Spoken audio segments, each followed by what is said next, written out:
Hello, welcome to Co Nurseries in Virginia. These are extra large wisteria, climbing plants for wall, fence or arch. Now some wisterias are very slow to come into flower, but these varieties flower very quickly. It's a variety called Prolific, long purple flowers, of course late spring and early summer, and white then in Shiro Noda in white, gorgeous pure white, would look very well together. And then pink in Honbeni in pink. But lots of branches on these, they'll take off very, very quickly, and this is the time of year to plant them.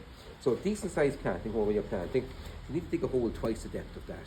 Put super thrive planting fertilizer at the bottom, compost and soil on top, and the same back in around, and these wisteria will be in your garden for years and years to come. So that pink, purple and white, either separately or together, they'd look wonderful.